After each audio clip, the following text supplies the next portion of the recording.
What's going on, everyone? It's me, Nick. The last video I put out on this Cherokee was a knock which I believed was in the bottom end of this engine. So I've ripped this engine out to figure out what's going on.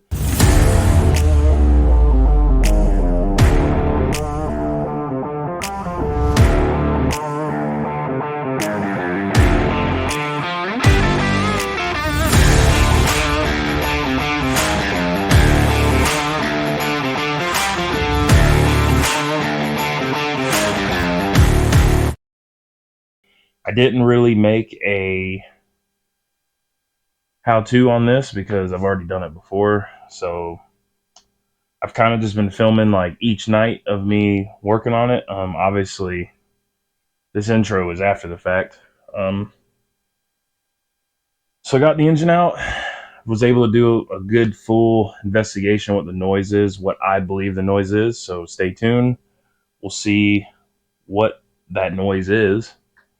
And then we will see about either trying to fix it and put it back in or going ahead and getting it sent off and get that warranty one because it's finally here.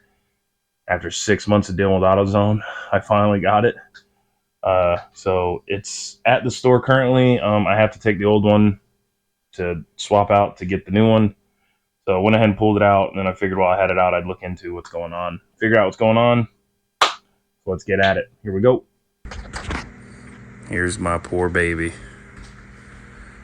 Starting to get this one out.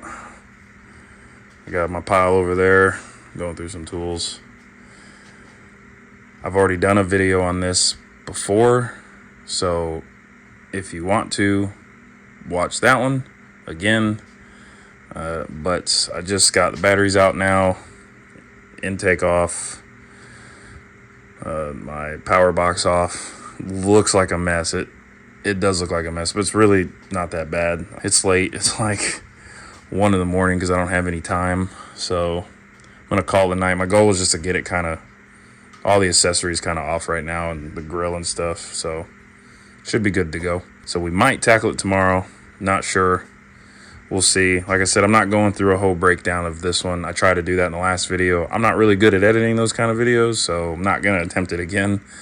So again, if you guys want to see like a step-by-step, go watch that video. But see you guys hopefully in the morning. All right, end of second night. The radiator and condenser is still in here, but it is drained and recovered and ready to come out. I'll probably do that tomorrow. Then I'm going to tackle the fan when this is out of the way because I don't feel like fighting with all that. This side's all unhooked and out of the way. This side, minus the fuel, is all unplugged and out of the way. Since I'm in the garage, I'm going to wait to do the fuel to the last minute because my wife will be like, why does the house smell like fuel? And I'm just going to avoid that.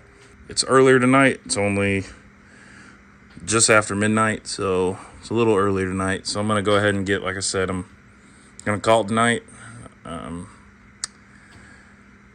Might work on it tomorrow. I got to work late tomorrow, so I don't know if I'll get to it tomorrow. But if not, definitely Saturday, and hopefully it'll be out of here on the ground Sunday. So we'll see how we go. So see y'all then. All right, so a couple nights later, took it a couple days. Actually drove up to North Georgia to buy a car because I've started car flipping.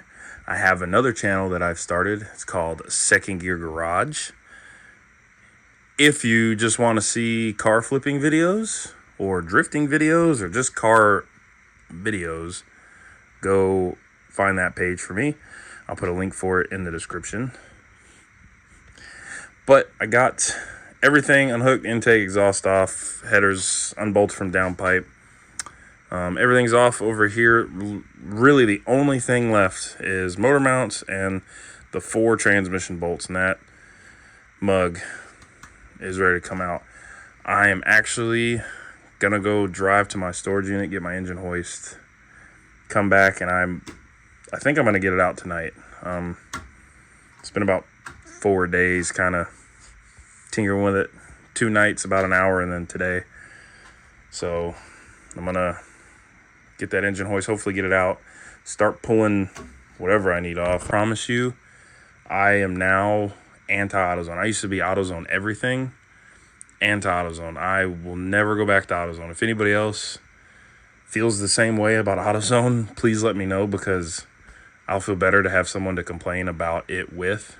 But AutoZone's really let me down. I've been strictly only AutoZone for at least 15 years, and now I will go out of my way to not go to AutoZone anymore. Like, this process with this engine, it's taken more than 6 months to get, and they are just being a ginormous pain in the butt. They're not helping me out anyway. They're not letting anything happen. I'm just over it. The person I'm dealing with, I'm just done with them. So if you hate AutoZone, let me know. We'll hate them together. But I'm gonna get this engine hoist and then get those transmission bolts unhooked, get it out of the car, and I'll probably come back then, I guess. So see you.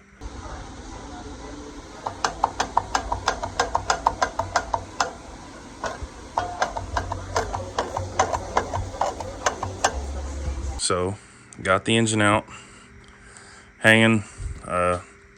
One thing that I've always heard with these is the flywheels crack, and when they crack, they make you think that you got a broke piston or a bad rod bearing or something. And get this off, and I'm just like, just out of curiosity, I was like, let me check it.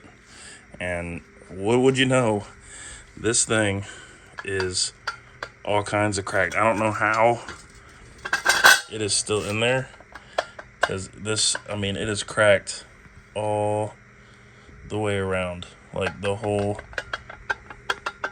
thing is cracked all the way around. So I'm not gonna lie to you, I'm pretty sure that's what happened. And what's crazy is when I put this engine in, the flywheel doesn't have a lifetime warranty. So because of that, my cheap self was like, well, this flywheel's new. It was only a year old on the original engine. So I was like, I'll just put it back on, and it didn't get me that long. So I'm not gonna lie, I might just throw a new flywheel on it, put it back in, and see what happens. I mean, I honestly believe that this engine's okay. And I don't know, kind of, instead of tearing it the rest of the way down, I think I'm just going to put the flywheel back on, throw it in, see what happens. And if it turns out to be okay, then I guess I'll just send the other one back. So we'll see. I'll get this, get a new flywheel tomorrow, get it put in, see what happens. All right, so I have it all buttoned back up. I did do a test start. Didn't really film that because it was late. But I did go ahead and put everything back together. Now I got the exhaust all hooked up and everything. I'm going to start it and actually see how it sounds. So this will be, you'll be a part of this with me in case it is just horrible. All right, ready?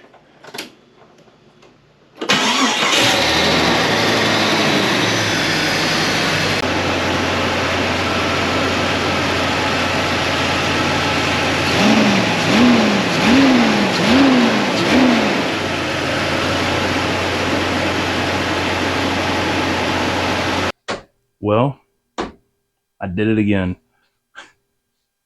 You count the original engine, bought it with that one came out, that was one. Put my rebuilt one in there, didn't make it long, blew up. Took that out, that was two. Put this reman in, that was three. Flywheel failed me, took it out and put it back in, so four. So I have, technically this is the fourth engine in this Cherokee, but I just got done test driving it, just drove it around for like 30-40 minutes, and I mean, it sounds just as good as the day I first put it in. Pretty confident it was just the flywheel. I'm gonna give it a week or two before I contact the warranty guys back and let them know, like, hey, got it out, looked into it more, ended up just being a flywheel. Put a new one in, seems to be running fine. Don't want to waste your money, here you go. Still hate AutoZone though. So hopefully I cobbled together enough to make a video. I did a lot of recording this time on my phone, just kind of like daily. Each night I kind of tinkered with it, just like a little progress. We're actually going on a camping trip this weekend. Um, Today is Sunday night, and we're leaving Friday. So I'm gonna drive this all week and see if any gremlins arise in that time before I take it on a 3-hour one-way trip. We're actually going to a campground, so we're gonna do a little different, not as primitive, off the beaten path as we normally do. We're gonna kind of slow it back. So be on the lookout for that video. I actually have a few videos in the works. While recording this, I also installed a heat shield on my fuel injectors and fuel rail to help prevent heat soak. I kind of made a little video of that, and I kind of talked more of the videos I got coming in that video. So if you're interested, I think this video is going to come out first, and then I'm going to pump out all these other ones I have kind of already recorded through the summer. I know it's kind of been a long break, but we just haven't, with everything being broke and being down, just haven't had time to get together, get going like we planned this summer. So our last trip was May, and it is now mid-September. So, but we should be good. We'll see how it goes, see what happens. So again, I appreciate everyone that is watching. We broke 3,000 watch hours, which is a big milestone for me. And we're at almost to 500 subscribers. And the plan still is, once I hit 500 subscribers, whatever that video comes out post hitting 500 subscribers, we're going to give away a shirt. Somewhere in the video, Thomas and I, that was just a number that we thought would be a good milestone. We're halfway to 1,000. Going to give out some shirts that I cobbled together. If you'd like to see a more detailed version of me swapping this engine, again, I've posted that video. It's about a year or so ago. The thumbnail looks like this. So go check that video out. If you guys have any advice, compliments, negative, positive, I'll take it. Constructive criticism, I'll take it all. I really like reading comments. I really like replying to people. Especially some people are just like, oh, I love this, I love that. I don't know. There's a couple of them that are just real like happy to watch our stuff, and it just, I don't know, it's pretty cool to like have people that are enjoying us. I hope I can find or meet some of them on a trail one day. That's like a big goal of mine, to like run into somebody and be like, oh, I watch your videos. I'll be like, oh, dude. So if and when that day happens, hopefully you guys are there for that. But thanks for watching. Thanks for tuning in. I appreciate all of you. And we'll see you out on the trail. Bye.